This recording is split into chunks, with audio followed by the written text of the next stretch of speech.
Welcome to ConverStayShuns. Look at me starting it off today. What? Normally, I'm usually in the background, tired as hell. But, welcome to ConverStayShuns. Tonight, we're focusing on children, child rearing in the Black communities, of course. Child rearing as a whole, and conception and everything as it relates from, as it relates to that.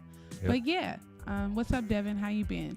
I've been good. I'm having a crazy ass week, but I can't really get into all the details and specifics on it. But long story short, people be crazy. People be crazy. Exactly. I think that can sum it all up. People think I'm stupid. Crazy as hell. They trying to play you for a bald head? Basically is what they doing. But I'm like, yeah, so. But, this has been a crazy emotional week for me. I think I just really got to reevaluate some things and seek balance in all aspects and facets of my life.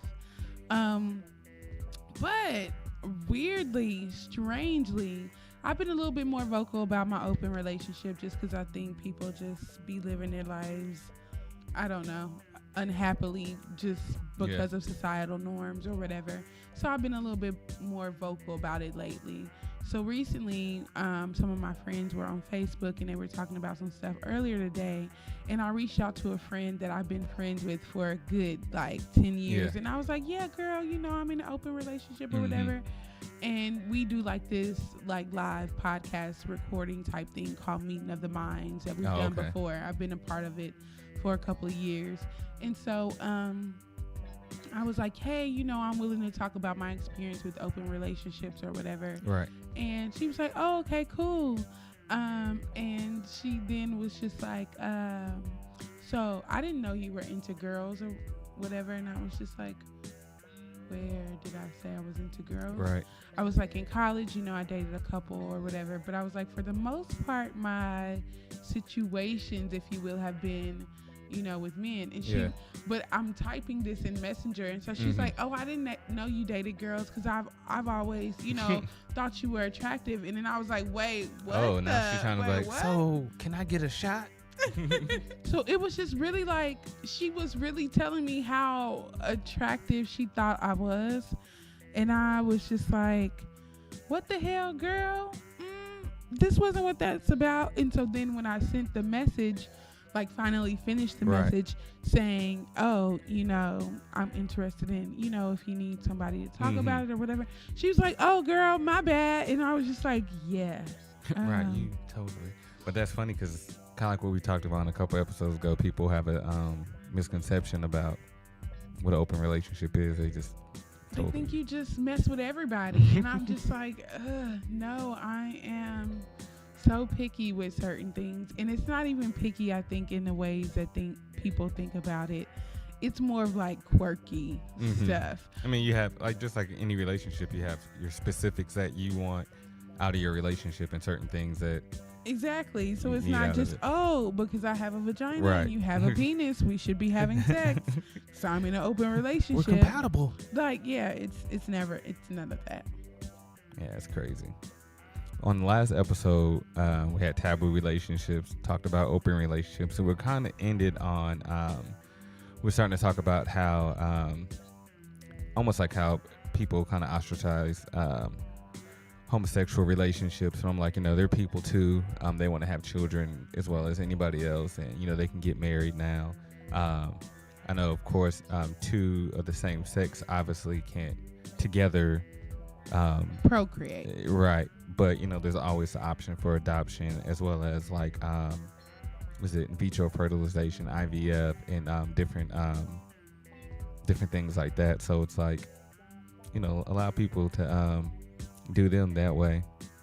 And me and my wife had a conversation with another friend a couple days ago, how people always want to approach you and be like, just because you're married, right? So when are you having kids? I'm like, I've never asked anybody that. Yeah. To me, that's kind of an inappropriate question to ask. Because for one, you don't know the people's situation. Two, you're not in their relationship. And 3, why is that your concern? No, I totally agree. And it's so funny because one of my closest friends, shout out to Osset, Osset got married this past, I think it was July, and it was a beautiful, it was the cutest little blackest wedding ever. Like, it was so cute, but so like just Afrocentric. Like, it was a beautiful wedding. And she's so dumb. They had been together for maybe like 3 or 4 years at the time when they got married. And so a couple days back, she posted, "No, I'm not having kids for a couple years.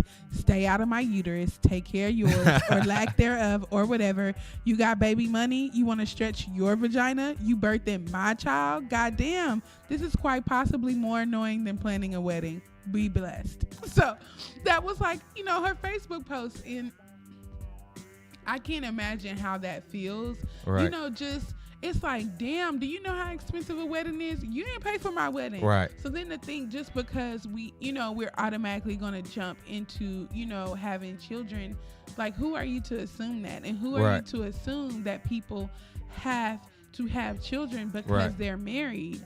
I just think, again, it's so much societal pressure, on a couple, on a male and a woman, as far as what they want to do with their bodies. And it's like, just because we're married does not mean that I have to have children. And I tell people all the time, I got into it with someone on Twitter because they said something about, you should only get married if you want to have children. Or you shouldn't have children if you don't want to be married. And I'm like, you can totally, especially in this day and age, people can make enough to be stable, to we are whole enough people to raise children on our own. And if you don't think that, I wonder, how do people really feel about single mothers? Because especially if they have that perception. Exactly. I'm like, you don't have to be a wife to want children. You don't have to be a husband to want children. You don't have to, be in a couple to be married to have successful and rear successful, good, wholesome, well-rounded children. And I'm just like, what is society, and really, if we think that, what do we really feel about single parents? And I had I have a friend, she's trying to have children, and she wants to have children so bad. And she's not able to, and they don't really know, what the cause is, if it's her and her husband. And they're, they've been trying to conceive, and they've been spending a lot of money, I think on like IVF or some form of it, to conception assistance.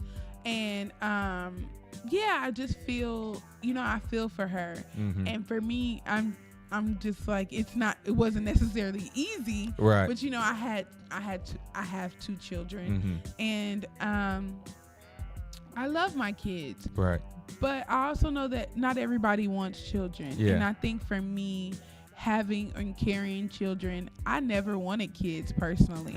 So to have 2 children is, sometimes I almost feel a guilt of not, of not wanting children when because I'm like, I love being a mom, but I do feel that I did feel a lot of pressure too when I was deciding what I wanted to do, and it wasn't, especially in the beginning, my first daughter, we weren't necessarily planning just then. We wanted, we were open to the idea of children, but we may not have been open for it at that moment. But so I definitely felt the pressures a lot to keep my daughter, and I was just like, that's cool and all, but at the end of the day, it's a decision that I have to make.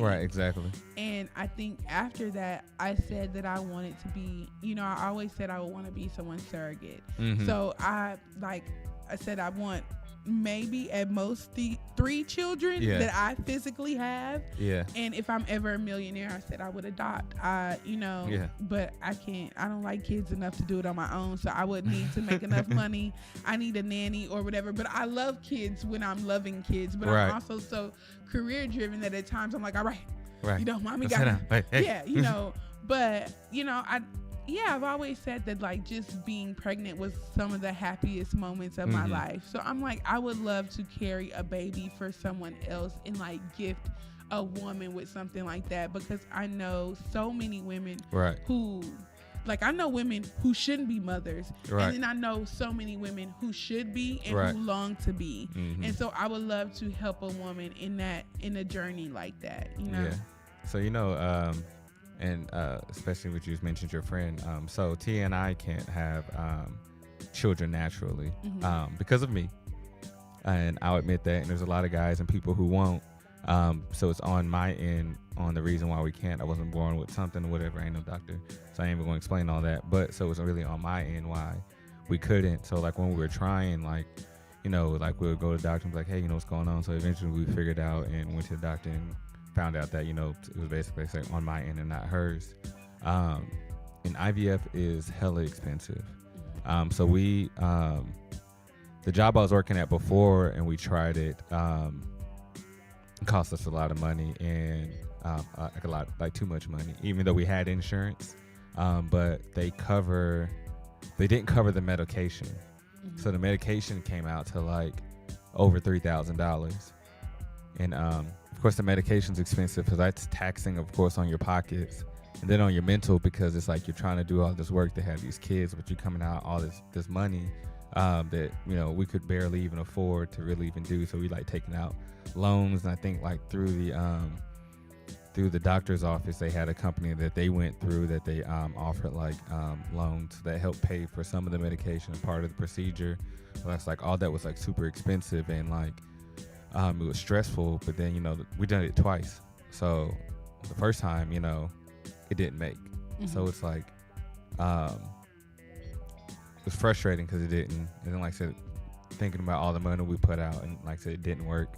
So then I ended up getting a different job, and they had where I work now, where they had benefits that were geared more towards like IVF. So that helped more than it did the last time, but still all the medication was still hella expensive. So like all the steps that we had to go through, so she had to like take shots at like certain times, and even like the day before the I guess it's called the insemination or whatever. There was like, you know, certain prep that she had to do for that, and like throughout the whole week. So it's a lot of work. So for anybody who is thinking about it, just consider that like I said, it can be costly. The second time we did it, so she did get pregnant, but it just didn't, she couldn't keep the baby at that time. So of course that was wearing on our mental for a while. Just the fact that, again, all the money and time and energy we put into it, and it still didn't. Yeah. So it was like, you know, I think we thought about doing it again, but it's just like it's taxing. And then like so some of the shots she had to take were like kind of like steroid type shots. So then she gained weight and stuff off of that. And then, you know, on the process of already trying to, you know, work out to lose weight, but then it's like you got these medications and all this stuff. So it's like wear and tear and taxing on our body. Then like, of course, on her mental and on my mental, and it was just like put us in like a little funk for a while, because it's just like, damn, like it's a lot of hard work. So then it's like, for people that sit there and be like, well, when y'all having kids, it's like, well, that's just a blow. Yeah, it's like, well, you almost want to be like, let me tell you something, motherfucker. Like, this is why. And then you want to see that look on their face, and they'd be like, oh, I'm sorry. No, yeah, you should feel sorry, because why are you asking people that? Like, what does that have to do with anything? Right. So, yeah. So are y'all open to adoption? We are. We actually was thinking about adoption too. We actually a couple times looked at, because I know there's two options. There's like fostering, and then there's, of course, adoption. We thought about fostering. People like, well, yeah, you can make money off of fostering, but I was like, I'm not trying to get a kid to make money. Right. But the thing about fostering, you might grow attached to the kid, and now they get put in a home somewhere. So it's like, no, we don't want to do that. So yeah, we thought about adopting. We haven't really talked about it recently, but that's definitely an option.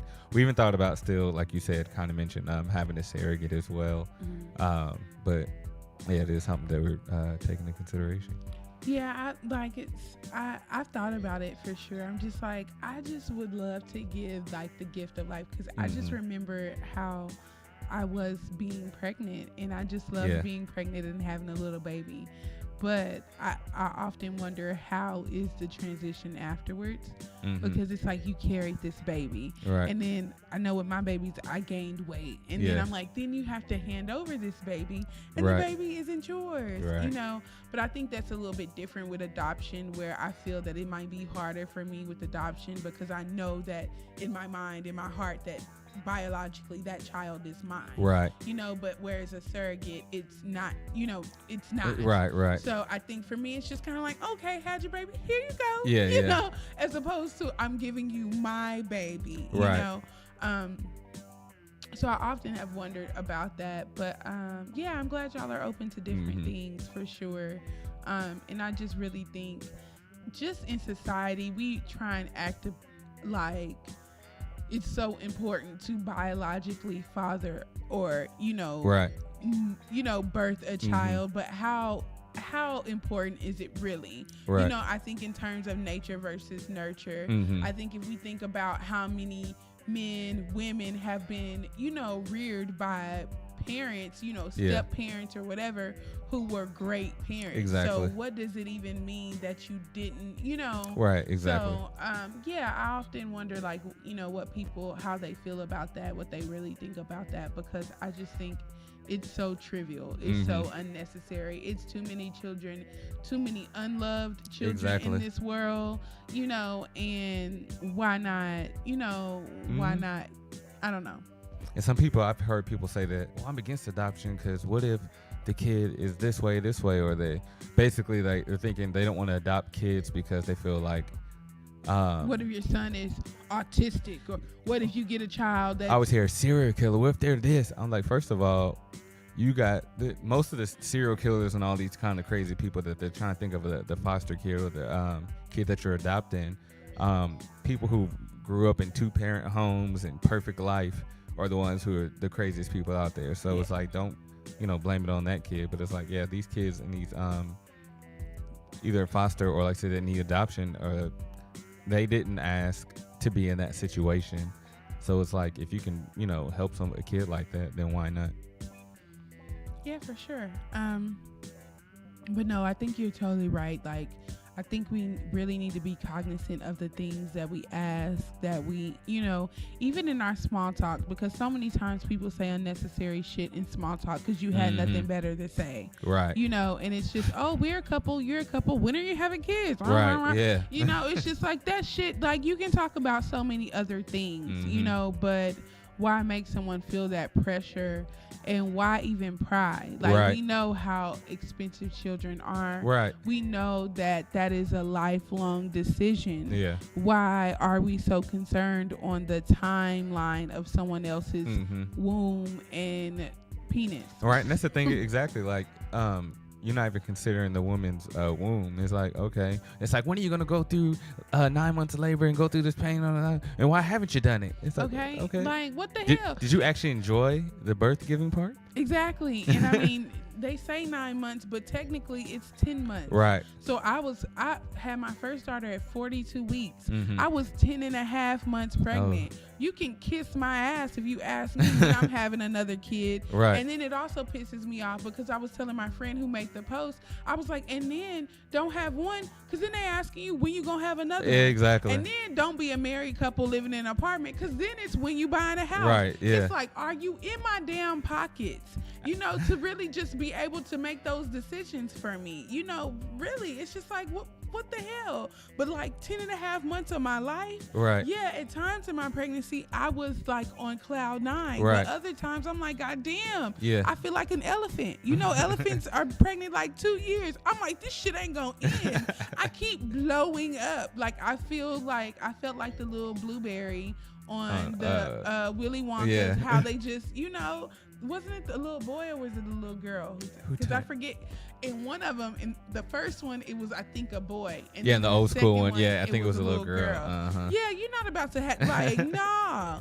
Like, that just, you know, there's a lot of wear and tear. And even going through that situation, you have to give your mind, soul, and body time to heal. Even if you do conceive, there's, you know, post-traumatic stress. There's a lot. I wish somebody, I think we wish someone, we actually knew someone who would have told us that. And not saying we wouldn't have done it, but again, like you said, we've been to more prepare prepared for it. Yeah, because they don't. It's not a pamphlet when you get married. It's not a pamphlet when you conceive children. Like you don't know that. And post-traumatic stress is real, and I've seen it so many times in Black women, especially young Black women, because a lot of times it seems like that's when men really want to show their ass during your pregnancy. You know, so I know in my first pregnancy, like Slim cheated on me. Like that, just you deal with that in a different way. And I think for me, I'm a very I'm a selfish person. So I didn't necessarily want children then, and I feel like I was making that decision for us, and you did this, and so it's not a I can't get you back type thing. I'm with a child, you know, exactly. So you're out here showing your ass, and I have to have my head on straight to say there's a bigger picture, you know. So then afterwards it was like, you know, I'm getting me back, you know, almost. But then you still have to manage that and mediate that and mitigate that in the midst of now being a new mom, and trying to figure out who you are, and, you know, dealing with, you know, what you just went through and everything. And I think for me it was even more hard because I couldn't have my daughter naturally because of my rape in college. And so because of that, I had to have a surgery. So I had a lot of scar tissue. So they were scared of the risk of tearing if I conceived naturally. And so they didn't realize that. They told me that there was a possibility, but I tried to go, you know, conceive naturally. So I was in labor for, I think I was in labor for like 23 hours or so. Like natural. So I'm just going through contractions before they realized that something was wrong. And then honestly, like at 36 weeks, I got into a car wreck. And so I got into the car wreck leaving the hospital. So they had already checked her. She was head down. She was ready. She was in the canal. But when I got into the wreck, she shifted. And when she shifted, that's when her umbilical cord wrapped around her neck. So the next 4 weeks, she was going down the birth canal, but the umbilical cord getting tighter and tighter. Oh man!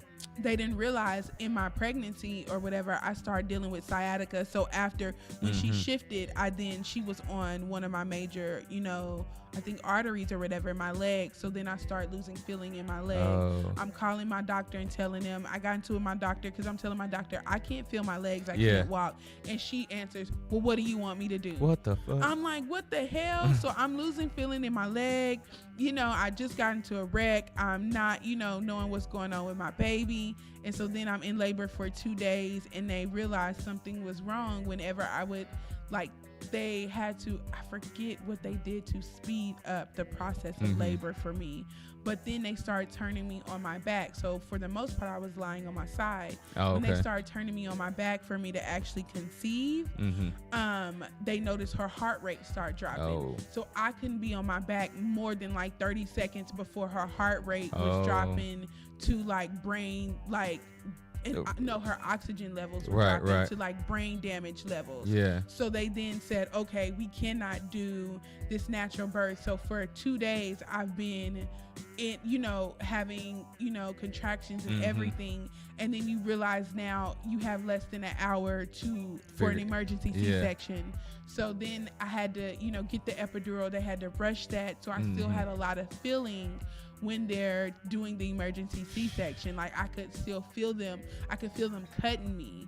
I could smell them cutting me. I could smell like the flesh and everything. So I think a lot of times people don't, you know, taking out all that into consideration. And I think then afterwards, I was at the time I was the only one working. So I then pushed myself to get healthy a lot quicker than I actually was. And so I think that kind of damaged things as well. I think that kind of damaged things for me as well. Just, you know, it was, you know, weighing on my psyche. And then I wanted to breastfeed. So I'm breastfeeding, still dealing with a lot of the stresses and stuff. And I'm like, damn, I want to drink. And so some women would do like the pump and dump, which is very, you know, it's safe for breastfeeding. But for me, I'm just like, I'm not about to pump this milk that, all this milk I worked for to get my baby. Exactly. So I went, I waited to drink and everything I did. So I think I breastfed with both of my babies. I did it 4 months. Oh, okay. But then I was just like, no, I need some alcohol in my system. I need a drink. And I feel real bad because that's just real trifling that I say I stopped breastfeeding because of that. And I didn't. It was just, I'm like, okay, I wanted to at least do it for some time. Because some women immediately don't. But I'm like, I understand the nutrients. I understand, From my understanding, I think 4 months is a good amount of time, too. Yeah, for the most part. I would say that's, and to be a working mom and to do it for 4 months, immediately going back into work. Yeah. And then also with the C-section, you need longer time to heal. Yeah. But I had to go right back to work, so I didn't take the long. I still got the same amount had I had a natural birth. Oh, gotcha. And I'm like, I have this cut in my stomach where I can't move, so I can't even laugh. I can't, So it wasn't the best experience. They don't tell you that stuff. They don't tell you the stuff afterwards. Mm-hmm. Like, oh my God, they don't tell you all that stuff. Yeah, I can't do it. But no, and I mean, it is a beautiful thing, but I think we glamorize the wrong things sometimes, and I think we should just be honest with what, with what a lot of situations is, and people wouldn't feel as jaded, exactly, as it relates to how their feelings or, just their outlook on life. Right. Yeah. Oh man. I saw, so my sister-in-law, we watched, I did watch it, but so Tia filmed it because they want to film the childbirth, but I edited it. I was like, oh my gosh, I gotta edit this fast. And I was like, and it's the fact that people would be like, yeah, when are you having children? I'm like, have you seen childbirth? It's like, it is horrible. It is not I mean, I know it's gonna get graphic, but I had no idea. They didn't tell me about a mucus plug until they was pulling one out. I was like, what the hell is that? I was disgusted. And then I felt even worse because Slim was sitting there watching everything. And I've known some men who are just like, I look, as much as I love her, after seeing something like that, you're a changed man. So I honestly thought that maybe he would be different about, he wasn't, probably just because who he is. Yeah. But a lot of men have, and even with my little sister, I know her and her dude at the time, after she had my niece, he didn't want to have sex for a long time. I think they didn't have sex for he had PTSD 4 to 6 months after she had the baby, because he was really traumatized. He hadn't seen anything like that. That's crazy. Yeah, let him. He can wait. He's supposed to be here in a few more minutes. Yeah, he can wait. Everybody just been coming for us today, just trying to interrupt our flow. What's been going on? You know what? I think maybe this is going to be something that someone needs to hear. That's probably why so many people are getting in the way of it. But yeah, don't feel that pressure to just, I just tell everybody, live your life, and things will happen for a reason. And things will happen the way that they're supposed to. Because we always hear other people that we've met that done IVF, they might have done it 2 or 3 times, and the third time it made. So for anybody that's, trying to do, because there's 2 options. There's IVF, which is in vitro fertilization, and I can't remember the other one, but basically the initial processes are basically the same, but the differences are I guess the second part of the process. So with IVF, so I had to have a surgery where they withdrew some of my sperm, and then they froze that, and then they took her eggs and they froze them. So basically, but prior to them taking her eggs, that's when she had these different medications and all these different steps and processes to basically try to I'm trying to think of a better word to say, but not speed up the process, but to make her more fertile, I guess you can say. So basically, the more eggs they have, and then once they do their whole little chemistry set kind of shit going, but the more eggs they have, the more possibilities they have to work with, basically. Right. So from there, they go through all the little steps, and basically, they, it's almost like in a petri dish kind of thing. They're putting the sperm and the eggs together to do, make them do what they would normally do naturally in her stomach.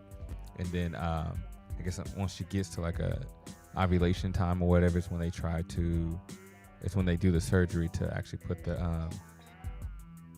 I guess maybe it's called embryo. No, maybe not. Yeah, the combination back in her at that point, and then I think they try to put 2 or 3 eggs.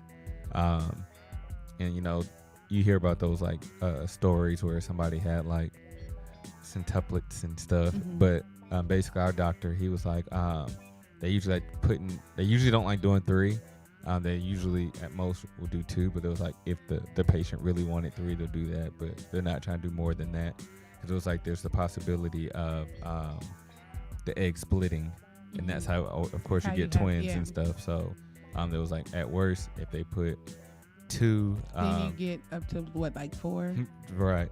If they were to split, right. But with 2 you might just have just 2 children, right? Or you might just get 1 out of it or whatever. But the doctors was real good. Their birth rate was real great, but it just didn't work out for us.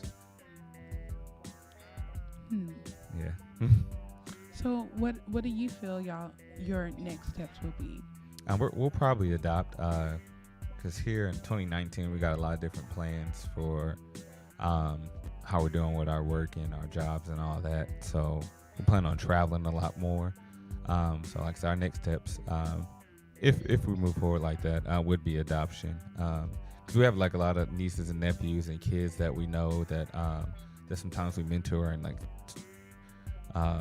saw them since they were babies and stuff like that. So like I know if we had a child, it wouldn't be like wouldn't be hard for us to raise them, Right. So y'all are ready. Y'all will make great parents. Oh, so. thank you. Yeah, so I just say, just wait on it. Like Drake says, Reverend Aubrey Graham. But yeah, and then I hear more stories of people doing, some type of conception like that, and then having children on their own afterwards. So, you never know. I'm definitely keeping hope alive for y'all. But I mean, even if y'all don't, have children or choose to adopt or whatever, like it doesn't make you or her or your marriage any less valued, or anything like that. So I just don't want y'all to feel the pressure, and if it never happens, you feel like you missed out. Yeah, because I think at one point we kind of were, because even like have our grandparents asking like, hey, when y'all have children? And then my granddad, I explained it to him, and then I can kind of see the expression change on his face, like because even when he asked, it wasn't like how some people ask. I think he was almost more asking like, are y'all planning on having any, opposed to, even though technically it's the same question, but but it's more, you're making the decision for them. When it's when are you having children, you're assuming that I'm right, as opposed to, are you planning? Is this something that y'all are open to? Is this something y'all want? Or right. And I think coming from a patriarchal perspective is way different from just a stranger or someone, right. But yeah, like I said, we might do the adoption route, but like I said, right now just living, we'll see where it goes. Living your best life. Yeah.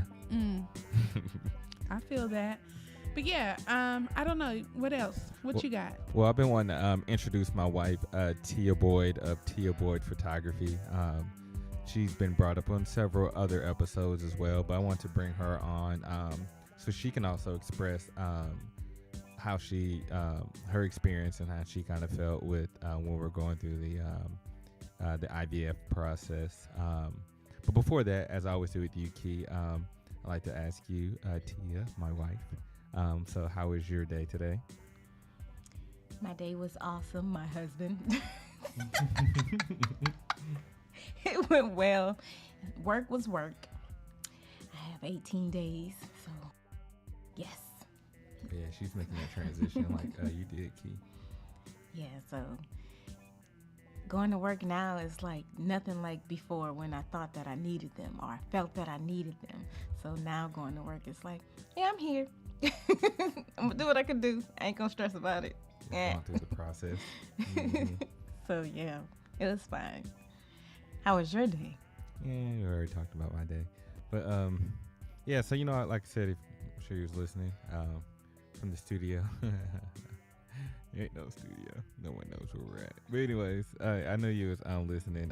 So yeah, I want to bring you on so you can also express, your experience and how you kind of felt through the IVF process, so other people can hear a woman's take on it as well. They already heard what I said, so yeah. Take it away. So, for me, my experience with it, first of all, with people asking, you've been married for this long, when are y'all going to have some children? I think that is so rude and out of line. And like, if we're not friends, I don't feel like that's an appropriate question, because it often floods back just the thought, bring the thought back to the forefront of my mind that I can't have children. And it makes me feel less than a woman. Well, it used to. I used to feel less than a woman. I couldn't do something as simple, or I felt as simple as have a baby. I mean, roaches have babies, and I can't even do that. So for people to have that conversation, or ask you, about you having children, they don't know what type of stuff, they're bringing up. And my experience is that we did it twice, back to back. And the first time, it didn't work at all. We both went through all kind of changes, and then me having to take all that medicine and the expense. I guess you would have to say that we were desperate to live the life that we are taught that you obtain for. You get married, you have children, you build a family, and the cycle continues. So back then we had that same mindset, is that we've been married, now it's time for us to have babies, and we want to have children so that we can contribute our little person to the world, or what have you. So we desperately wanted that, so we worked hard. Our first go round, we didn't have insurance, so we had it, but it just didn't really cover it. Right. So we had insurance, but it didn't cover fertility. So we paid out of pocket for that, and then for it to not work at all, so then we prayed and all that other good stuff, that the next job either one of us get, that our job would provide us the insurance that we need so that we can try it again. And lo and behold, Devon obtained other employment. I'm not. Oh, okay. Ooh. He obtained other employment, and they did offer that. So then we were over the moon excited. We got a different doctor that had I guess more experience dealing with people that have hard time, that's been through it, and and haven't been successful, and he had a good success rate. So we did it, and we gather all the eggs and all that stuff, and it worked that time. So by the time they put the egg in me, essentially I was 5 weeks pregnant at that point. And so we were so excited. We passed the test, we was pregnant, and we were telling, we told our family, told them not to tell nobody, but yeah, of course. We only really told our parents. Our parents. We told our parents. And we told them not to tell anybody, but of course they're excited. So then they told people. And then going into like the 6th week, when still in the 5th week, you got to go see the doctor like 3 or 4 times a week. I lived at the doctor's office. They said like the progesterone. That's how you say it, right? Progesterone. It was a very painful shot. Devon had to give it to me. I would have to numb my butt and everything, but it was an intermuscular shot. So they kept saying that I needed more. So then that was some more drugs we had to purchase, and And eventually, long story short, the baby didn't make it. And that was one of the most painful things that I ever experienced in life. I felt broken as a woman. I felt broken, just period. I went into depression. I'm not sure, like, if many of my family knew. I believe Devon knew, but I didn't even really talk to him. I went on shutdown. And till this day, I still have my moments where, it hurts. It hurts to discuss it. It hurts to think about it. And just, I'm sure any woman that's ever lost a child or had a miscarriage, they understand where I'm coming from. But like, to sit there and know that your body is rejecting something that you want, something that you love, even though you never seen it, felt it, or anything. And to sit there and have to, go through that, it was very trying. I'm grateful to have my husband, because he was there. He dealt with everything that I had to throw at him, and well, not physically throw, but mentally, everything that I had to go through, he was there, and he is supportive. So I'm grateful that I had the support, and that didn't break us, right, as a couple. So I feel like it made us stronger. Yeah. So that is my experience. I've learned not to ask people about their children's status. If you ask them if they have children and they tell you no, then it's like, okay, cool. Right, yeah, don't need to harp on it, nothing like that. 'Cause No. you don't know what experiences that they went through, and not trying to, again, bring up, like I said, a past experience that they may not want to talk about either. So, yeah. Yeah, so, if they ask, well, why you ask if I had children? I'm just trying to see how much we can hang out. If you ain't got no children, Right.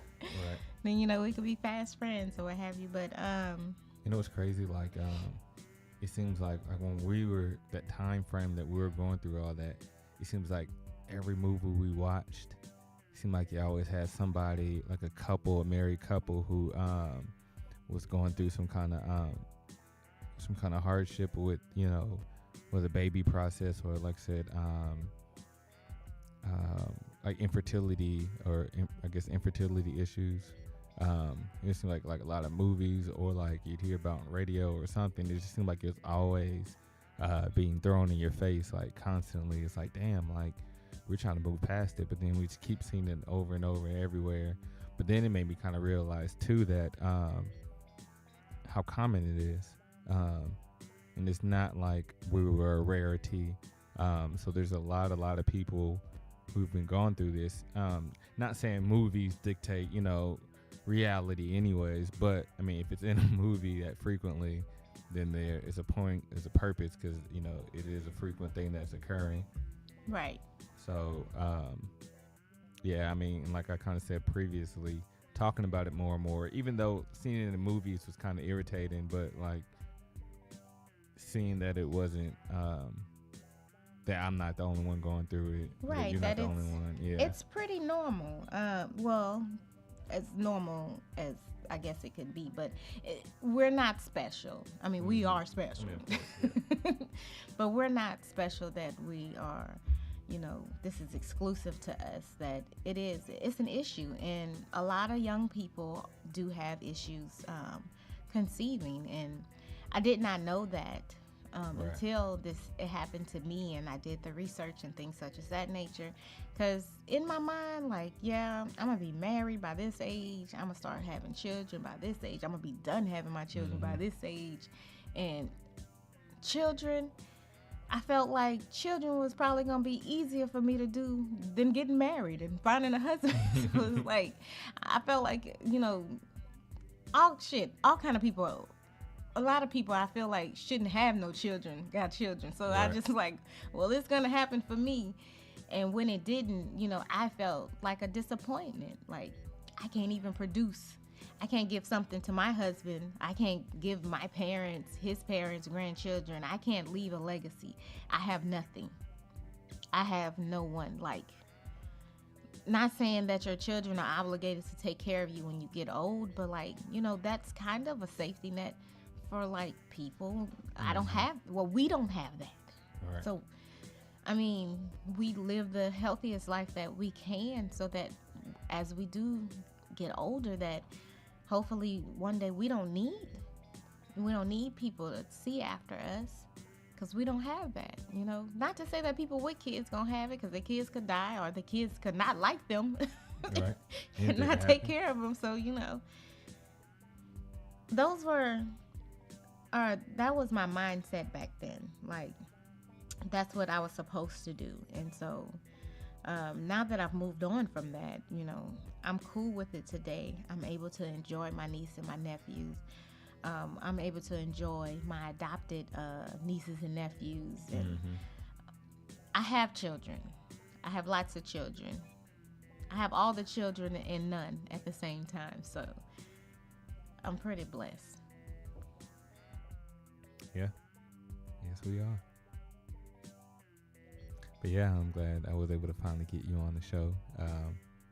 Sucks that it'd be necessarily about this, but like I feel like the fact that I was able to get you here, and of course that fact that we're married, so people can actually hear a married couple actually speak about it.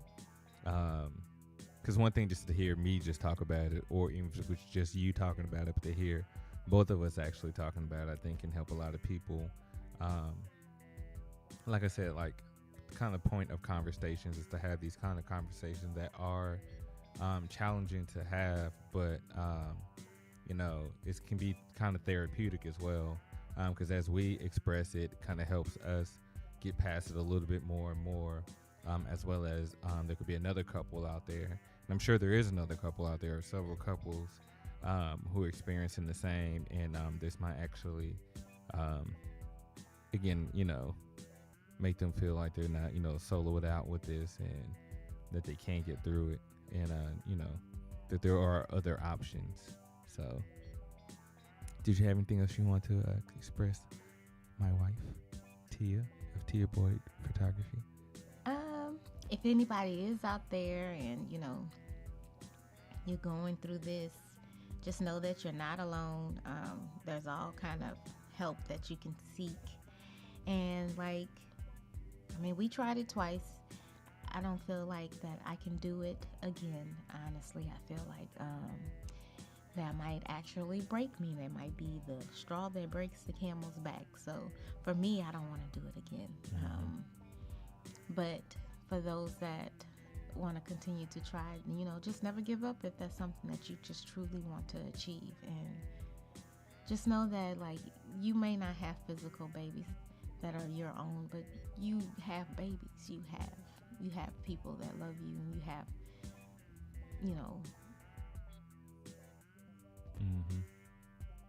And as far as that support system, for people that aren't experiencing that, if you have friends or family members that are, be there to support them, because everybody needs it. You don't necessarily have to go too far out of your way to be there, but just at least let them know that you are there to support them however they can to get through it. Because again, you just never know. So that is a hard thing to go through. So yeah, visit them, especially when they stop calling or answering your text message. You visit them. You go to them. Go clean their house or something for them. Just make them feel good. Because I became. If you know me, you would be like, nah, Tia was not stuck in the house. It's recluse, right? Oh yeah, like a recluse. I became on a recluse side. I would go to work, and then I would go home. And then Devon would be like, I'm finna go here. You wanna go? I'd be like, nope, I'm gonna stay home. I'm going here. You wanna go? Nope, I'm gonna be here. even if I wanted to eat, like our favorite place was right down the street, and they stayed open till like 3 in the morning. And I would always be like, I'm gonna order this. You want something? So when you get home, and like I literally, I guess I wanted to, not so much die, but like a little piece of me died, and I waddled in it until one day I was like, I'm good. I guess I was grieving. But I feel like not that many people knew, because I put on a good face. Devon knew because Devon lived there. But to everybody else, I was okay. And I made sure that they felt that I was okay, but I wasn't. So I would say, if you know anybody, just be there. Be mindful that they're probably lying. But yeah. Yeah. And that, like you mentioned earlier, that like kind of put you in a depressive state. And it did for me too, which something else I think is good, probably be a next topic for next week. But I know our first episode was mental health, but like I'm gonna bring that back around to kind of talk about it further.